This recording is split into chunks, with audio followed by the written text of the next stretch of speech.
do Senhor Jesus Cristo, nos dê do saber o Espírito, conheçamos assim a esperança, a qual nos chamou como herança. Aleluia, aleluia, aleluia, aleluia, aleluia, aleluia.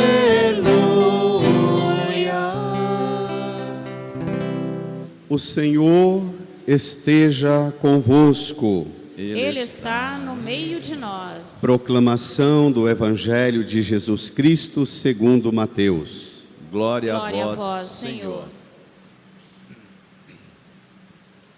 Naquele tempo, Jesus voltou a falar em parábolas aos sumos sacerdotes e aos anciãos do povo, dizendo: o reino dos céus é como a história do rei que preparou a festa de casamento do seu filho.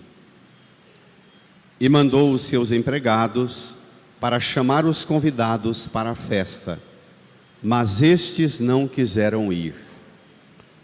O rei mandou outros empregados, dizendo: dizei aos convidados: já preparei o banquete, os bois e os animais cevados já foram abatidos, e tudo está pronto, vinde para a festa. Mas os convidados não deram a menor atenção. Um foi para o seu campo, outro para os seus negócios, outros agarraram os empregados, bateram neles e os mataram. O rei ficou indignado e mandou suas tropas para matar aqueles assassinos e incendiar a cidade deles. Em seguida, o rei disse aos empregados: a festa de casamento está pronta, mas os convidados não foram dignos dela. Portanto, ide até às encruzilhadas dos caminhos e convidai para a festa todos os que encontrardes. Então os empregados saíram pelos caminhos e reuniram todos os que encontraram, maus e bons. E a sala da festa ficou cheia de convidados. Quando o rei entrou para ver os convidados, observou aí um homem que não estava usando traje de festa e perguntou-lhe: amigo, como entraste aqui sem o traje de festa? Mas o homem nada respondeu. Então o rei disse aos que serviam: amarrai os pés e as mãos desse homem e jogai-o fora na escuridão. Aí haverá choro e ranger de dentes, porque muitos são chamados e poucos são escolhidos. Palavra da salvação. Glória a vós, Senhor. Aleluia, aleluia, aleluia, aleluia, aleluia, aleluia. Sentados, nos recolhamos num tempo em oração. Rezemos no íntimo do nosso coração em silêncio. Peçamos ao Senhor a graça de receber o auxílio do Divino Espírito Santo, pois só o Divino Espírito pode nos ajudar a alcançar a plena compreensão da palavra. Rezemos, supliquemos sua ajuda.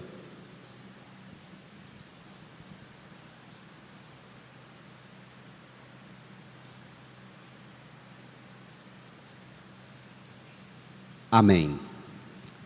Irmãs e irmãos, estamos com Jesus em Jerusalém.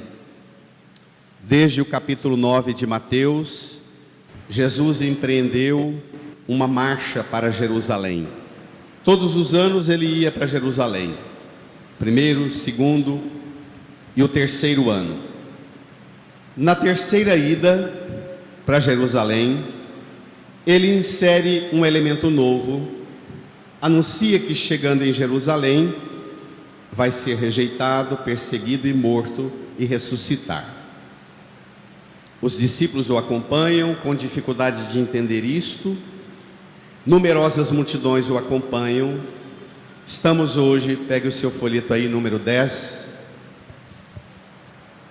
Mateus capítulo 22, versos 1 até o 14.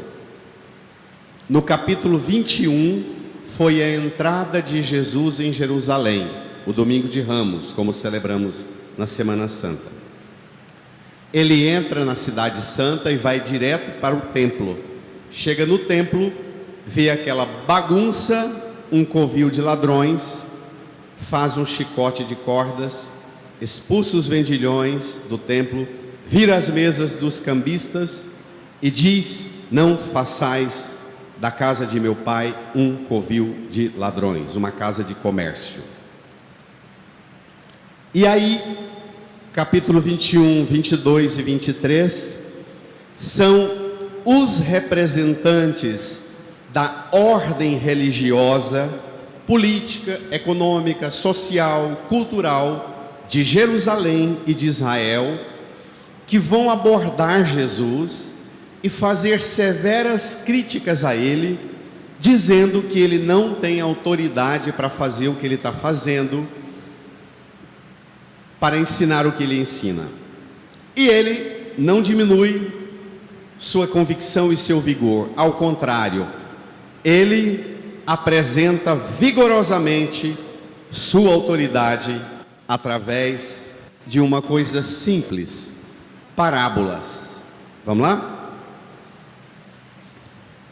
Naquele tempo, Jesus voltou a falar em parábolas, leiam, aos sumos sacerdotes e aos anciãos do povo, dizendo... Espere lá, dois grupos importantes: a elite religiosa, os sumos sacerdotes. Alguns estudiosos de Bíblia falam que em Jerusalém, Israel, tinha cerca de 3.000 sacerdotes na ativa. Alguns falam em 15, 20 mil. Alguns estudiosos mais ousados falam até em 30.000. E para coordenar o trabalho dos sacerdotes no templo de Jerusalém, tinha um pequeno grupo chamado o grupo dos sumos sacerdotes, que entre eles se revezavam no sorteio. Cada ano um deles era o chefe. Neste ano é Caifás. Jesus entra, eles abordam a Jesus, os sumos sacerdotes, quer dizer, a elite da casta sacerdotal, e os anciãos do povo, um conselho, um colegiado.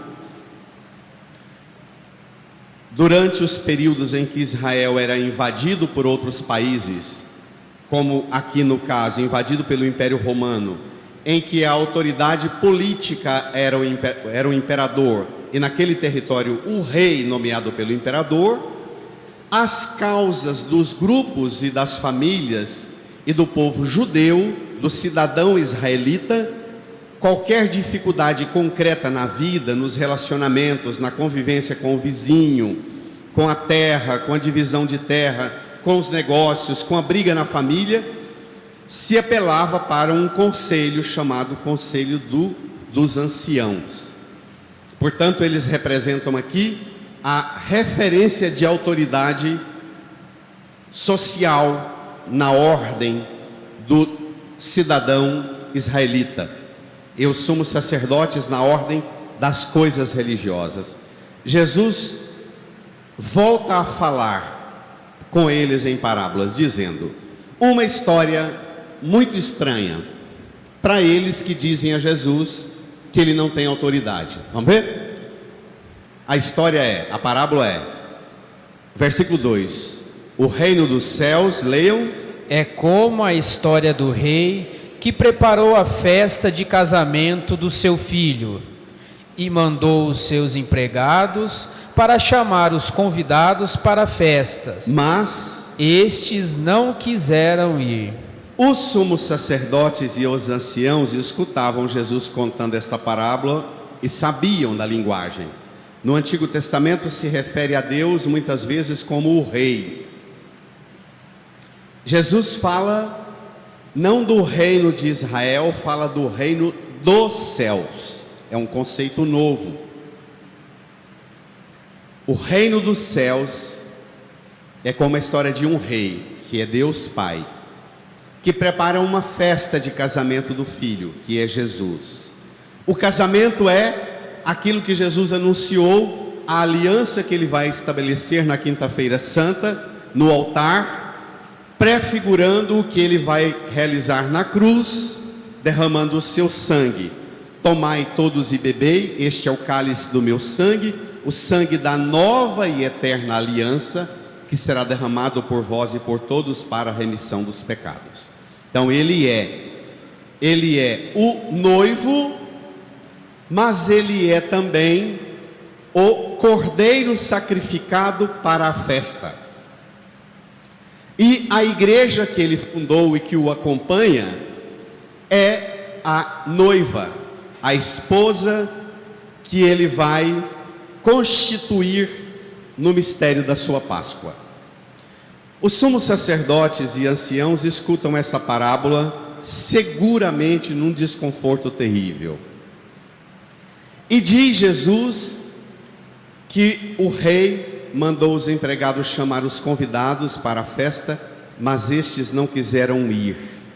Os convidados são, os empregados deveriam ser os sumos sacerdotes e anciãos, hoje no caso somos nós, mas os empregados deveriam ser aqueles que cuidavam das coisas sagradas e que deveriam trabalhar e cultivar no coração das pessoas um desejo de relação com Deus, um Deus que quer todos os povos da terra numa aliança de amor com Ele, lá selada na primeira leitura, a teia que unia todos os povos da inimizade, agora em Sião seria a teia do afeto e do amor. Os empregados deveriam ser aqueles que aderem a este convite. Os sumos sacerdotes e anciãos são ao mesmo tempo os empregados, mas são também, enquanto comunicadores da mensagem de Deus, mas são também os convidados, mas eles não querem ir. O que significa ser convidado para uma festa e não querer participar dela? Versículo 4. O rei pensa, os empregados podem ter sido fracos. Os empregados aqui representam todos os profetas do Antigo Testamento que tentaram sacudir Israel, despertar Israel, acordar Israel para uma aliança viva com Deus. O rei vê que os empregados não alcançaram sucesso com os empregados, não muda os convidados, mas muda os empregados, para ver se melhora a paixão para convidar os outros para a festa. Vamos lá? Versículo 4. O rei mandou outros empregados, dizendo, bradem: dizei aos convidados, já preparei o banquete, os bois e os animais cevados já foram abatidos, e tudo está pronto. Brada: vinde para a festa. Mas os convidados não deram a menor atenção. Espere lá. Agora Jesus vai intensificar a análise que ele faz da tragédia que virou o templo de Jerusalém e a perda da aliança de Israel com Deus. Deus, que é Senhor, envia empregados para convidar. Anuncia que preparou o banquete, bois, animais cevados foram abatidos, tudo está pronto, a festa está preparada, mas os convidados não dão a menor atenção. Vamos fazer um salto do tempo de Jesus para os dias de hoje. O que significa ser convidado para a festa? Que festa é essa? Para nós cristãos, a festa é por excelência, o dia da festa é o domingo, dia do Senhor, e a festa é por excelência a Eucaristia, em que sela uma aliança eterna, nova e definitiva com o noivo, que é também cordeiro. A festa, portanto, é a celebração da Eucaristia no domingo, dia do Senhor. O Evangelho de Mateus foi escrito entre o ano 80 e 85, e esse texto já é para fazer uma aguda crítica aos cristãos que foram perdendo o senso de guardar o domingo e participar da Eucaristia no domingo, o dia do Senhor. Hoje a situação está mais grave, mais crítica. E Jesus diz que os convidados recusam o convite por 3 motivações que desviam-nos da participação do banquete. Vamos lá? Preste atenção. Continuando o versículo 5. Um foi para o seu campo, outro para os seus negócios, outros agarraram os empregados, bateram neles e os mataram. Aqui se refere a todos os profetas que foram mortos em Jerusalém, quando os profetas anunciavam aos sacerdotes, às elites de Israel, que precisava de conversão, de mudança de vida, e eles recusavam escutar os profetas se converter, e mandavam calar os profetas e matavam os profetas. Mas trazendo para os dias de hoje, que significa ir para o campo, ou para os negócios, ou para a violência? Como é que a gente entende isso hoje? Ir para o campo na linguagem nossa de hoje é transformar o domingo no dia de ficar à beira da piscina, o dia do churrasco, o dia da distração por excelência, é o dia de desligar da realidade. Não tenho tempo de rezar, não guardo o domingo, não é dia do Senhor, não vou à missa porque tenho que arrumar minha casa e receber muita gente e comer e beber o dia inteiro. Pronto. Ir para o campo significa transformar o domingo, dia do Senhor, no dia da fuga da realidade, desligar-se dos problemas, e não o dia de renovar seu vigor, sua força e sua aliança com o Senhor, para você enfrentar a segunda-feira com todo o vigor do mundo e ser instrumento de Deus no mundo. Os que vão para os negócios são aqueles que transformaram o domingo no dia apenas de cuidado com as coisas materiais, seja o dia de trabalhar, no domingo, dia do Senhor, seja o dia de cuidar da casa e deixar tudo arrumadinho para a semana não ter confusão para resolver. Os que foram para os seus negócios representam aqueles que contam o domingo como apenas um dia de coisas e relação com as coisas materiais, de fazer compra no supermercado, de organizar a geladeira, de planejar a estrutura das coisas materiais. É dia de relação com as coisas materiais. Deus desaparece. O banquete, a festa, a relação com Deus não conta. Conta a minha relação com meus bens, ou com a minha distração. Ou o terceiro grupo, a relação de raiva. Domingo é o dia da raiva, o dia da violência.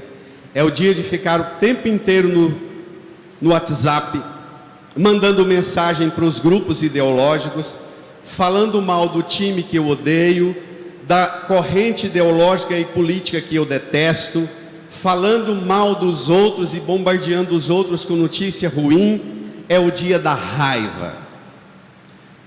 Ontem, na missa das 18, terminada a missa, uma mãe vem com um filho adolescente e diz: padre, boa pregação, obrigado, amanhã o senhor celebra? Eu disse: sim. Posso pedir uma coisa para o senhor? Eu, como mãe de adolescente, eu falei: pois não. Quando o senhor for falar do domingo, o dia da raiva, da violência, não esqueça de falar dos adolescentes que ficam o dia inteiro nos jogos de videogame violentos, ou do marido que fica assistindo filme de ação violenta.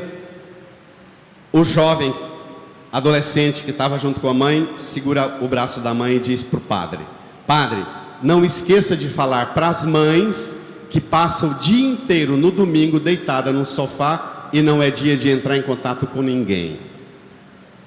A mãe foi para levantar o braço para dizer: cala a boca, menina. Eu segurei o braço dela e falei: agora aguenta. Agora a senhora segura. É o dia da raiva. É o dia da fúria violenta. Nós vivemos numa sociedade em que a gente pensa que paz é possível através da violência, que até entretenimento, até distração precisa ter violência. Os filmes de ação, eu viajei com um pequeno grupo de amigos esses dias para a Espanha, fizemos 120 quilômetros até Santiago de Compostela, num dos trechos do caminho primitivo, 120 quilômetros, fomos até Santiago. Uma coisa que me impressionou, na madrugada, acordava dentro do avião, as telas todas ligadas, e você só via cena de violência, todo mundo viajando, e as cenas de violência, mas no nível de crueza, de barbárie.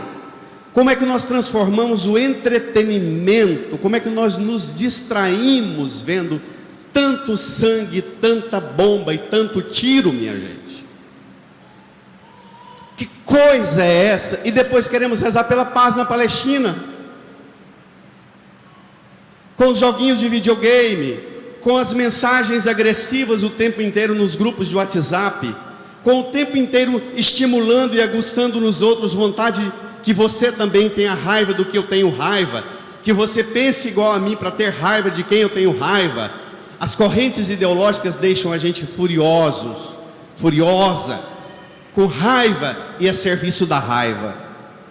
Transformamos o domingo, o dia do Senhor, o dia da aliança, o dia da restauração do vínculo com Deus, transformamos no dia de distrair no campo, nos negócios e no dia da violência. Hoje, dia dos professores. Vocês, educadoras e educadores, que também viram a violência chegar na sala de aula. Esses dias me marcou muito a expressão de um pai, está aqui o Robson, contando do filho escutar dos amiguinhos na sala de aula, nos colégios mais tops de Goiânia, o professor vai corrigir o aluno num comportamento completamente fora do padrão razoável de aceitação dentro de uma sala de aula. O aluno, na maior tranquilidade, no maior escárnio, olha para o professor e diz: o que você está querendo falar comigo? Quem paga para você viver sou eu. Como é que um pai pode dar a melhor escola, a mais cara escola, e permitir que isso saia da boca do filho? Que futuro ético vai ter esse para o pai furioso nas redes sociais contra a corrupção e com um filho desse na sala de aula, tratando o professor assim? O professor que deveria ser o mestre da comunicação e da transmissão dos conhecimentos acumulados ao longo dos milênios, dos séculos, das culturas e povos. Jesus enfrenta o mesmo escárnio por parte das autoridades de Israel, que dizem: você não tem autoridade para dizer assim. Mas a paciência de Deus muda agora. Versículo 7, vamos ver? O rei ficou indignado e mandou suas tropas, leiam, para matar aqueles assassinos e incendiar a cidade deles. Tito, o imperador, empreendeu uma frente violenta contra Israel entre os anos 66 e 70, que desencadeou na destruição de Jerusalém e a destruição do templo de Jerusalém no ano 70. E expulsou os judeus de Israel. Até hoje a luta do povo judeu em retomar a terra vem dessa campanha do ano 70 da nossa era. E Jesus está se referindo a isto. Isso aqui vai ser destruído porque o templo e o povo da aliança se recusa a participar do banquete porque transformou o dia do Senhor num dia de outra coisa senão a relação com Ele. Versículo 8: em seguida o rei disse aos empregados. Olha a importância dos empregados. Olha o quanto aparece a figura dos empregados. Os empregados recebem o seguinte comando: juntos: a festa de casamento está pronta, mas os convidados não foram dignos dela. Espere lá. Os convidados não foram o quê? Dignos. Que dignidade é essa? O que significa ser digno para a festa?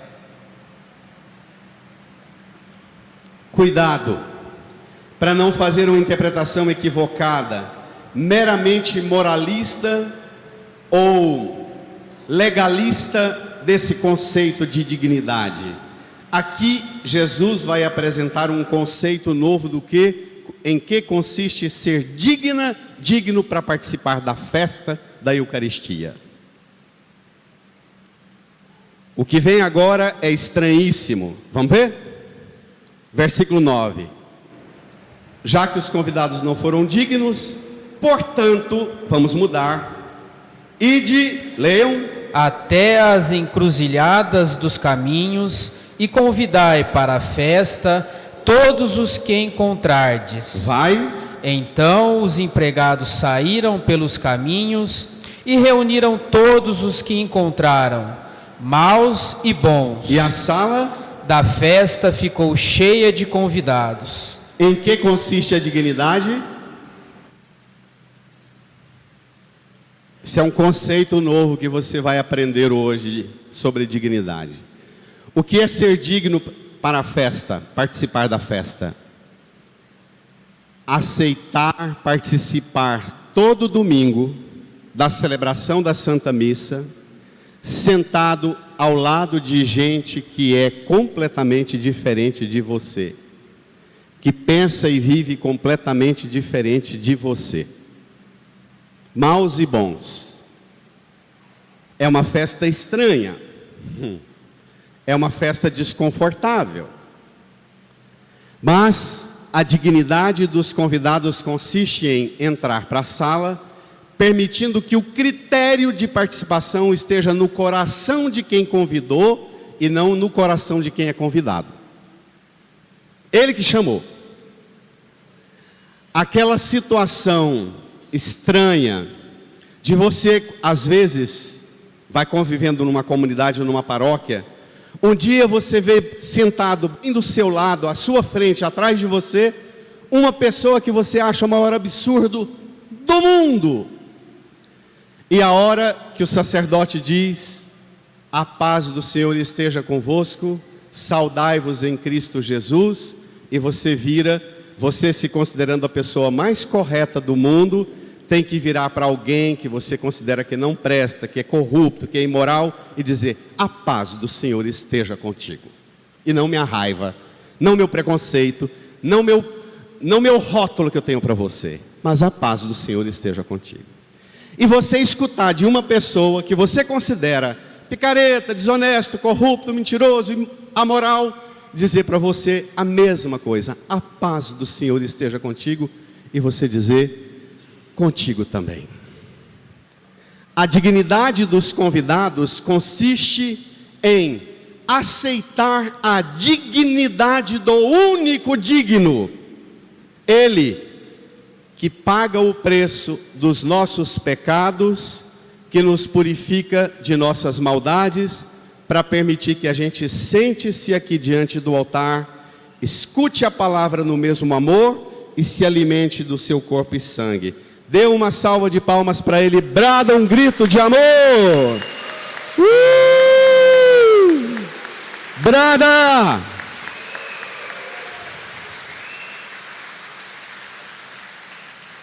Você tem que engolir esta, que as correntes ideológicas das quais você se simpatiza, você é, diante de Deus, a mesmíssima realidade das correntes ideológicas das quais você tem tanta rejeição e às vezes até ódio. e que o dono da festa não tem o menor despudor de dizer: vinde para a festa. É estranha essa festa, e é só o coração dele que pode dar para nós a graça, depois que o sacerdote consagra, reza a oração eucarística, reza o Pai Nosso, tem aquele momento bonito do Cordeiro de Deus, que eu até tirei o abraço da paz antes do Cordeiro de Deus, porque eu acho muito feio a gente estar naquele momento do Cordeiro de Deus, quebrando o corpo do Senhor aqui, partindo o Cordeiro, e o povo ainda cumprimentando e abraçando. São dois atos muito importantes e que precisam ser separados, vividos plenamente, sem um interferir na grandeza do outro. Na hora do abraço da paz, mas na hora de voltar-se para Ele, ver quebrar o cordeiro, pedaço em pedaço, e o sacerdote eleva e diz: eis o Cordeiro de Deus que tira o pecado do mundo. E a igreja hoje vai dizer, como nunca disse na vida: Senhor, credo. E a igreja vai dizer, bradando numa só voz, o quê? Vai, João Paulo: Senhor, eu não sou digno de que entreis em minha morada, mas dizei uma só palavra e serei salvo. Então, a Eucaristia é uma festa estranha, em que a gente, antes de participar do banquete, tem que ter coragem de pôr a mão no coração e dizer em voz alta: o pai mais correto, a mãe mais piedosa e santa, dizer na frente e ao lado, a avó dizer ao lado da neta: Senhor, eu não sou digno. Como assim, vó, a senhora não é digna? Ter coragem de confessar diante do altar a indignidade, maus e bons, dizendo a mesma coisa, porque o único digno é Ele, e só dele pode vir a nossa dignidade. E aí a festa, a sala fica cheia e a gente participa, sabendo que o critério estranho de conviver maus e bons, só Ele pode decidir quem é o mal e quem deve ser retirado. O texto diz no plural: encontraram maus e bons. E olhe lá o desfecho, versículo 11: quando o rei entrou para ver os convidados, observou aí um homem que não estava usando traje de festa. Leiam. E perguntou-lhe: amigo, como entrastes aqui sem o traje de festa? Mas o homem nada respondeu. Leiam. Então o rei disse aos que serviam: amarrai os pés e as mãos desse homem e jogai-o fora na escuridão. Aí haverá choro e ranger de dentes. Brada. Porque muitos são chamados e poucos são escolhidos. Tem que ser chamado e tem que ser escolhido, e é preciso um traje de festa. Os santos padres da igreja viam nesse traje de festa a veste batismal, a túnica branca do batismo. Esse traje do batismo remete em nós, não o fato de sermos perfeitos por conta própria, mas mostra que em nós a dignidade que tem em nós não é nossa, mas é uma dignidade fruto do amor do seu sangue derramado, capaz de alvejar a minha alma encardida pelo pecado e transformá-la em alma de mulher e homem diante do altar, dizendo: eu não sou digno, mas o Senhor tem poder de dizer uma palavra e eu ser salvo, e o meu filho que eu sepultei ontem ser salvo. Amém?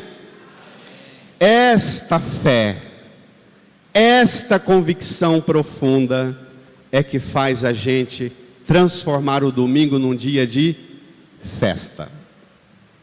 E permitam-me, apesar do calorão, uma nota ainda desagradável. recuperar na mesa da sua casa um lugar de festa no domingo,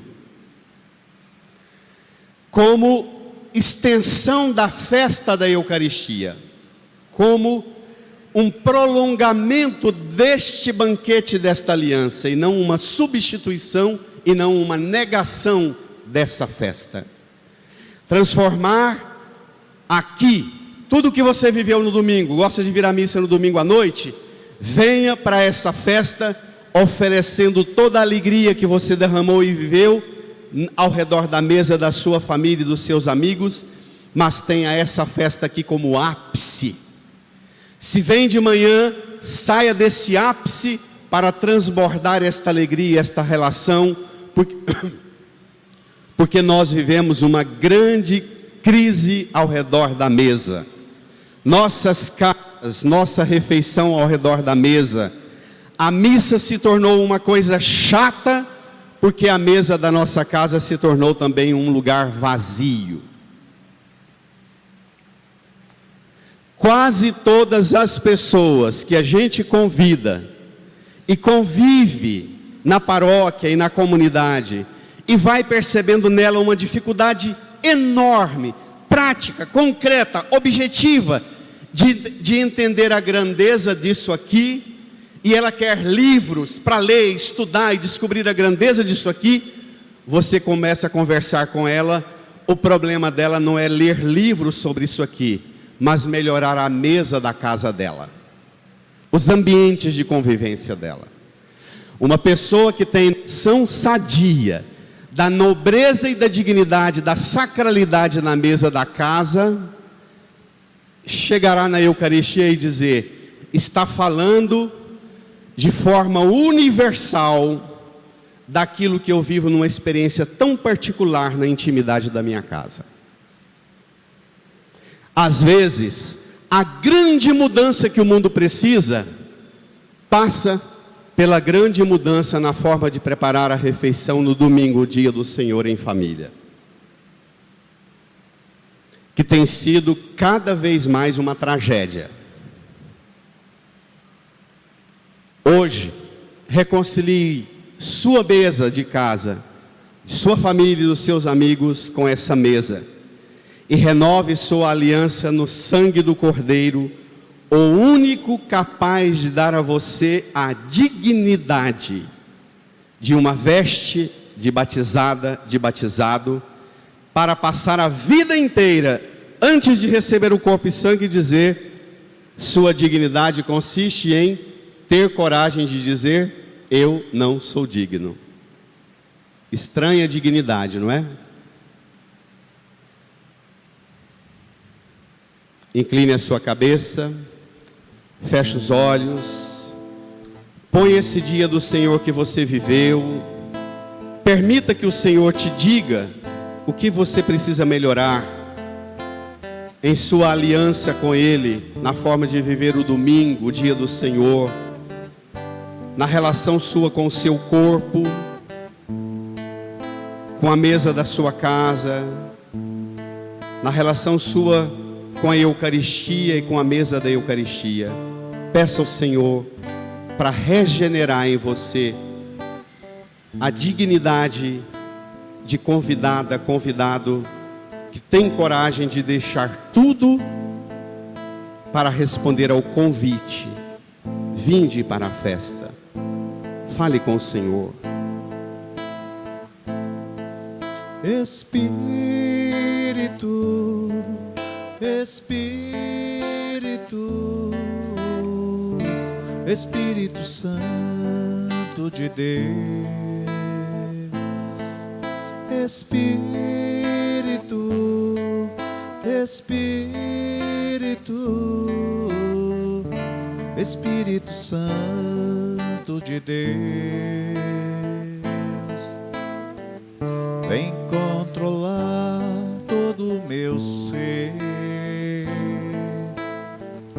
vem dirigir o meu viver, o meu pensar, o meu falar, o meu sentir, o meu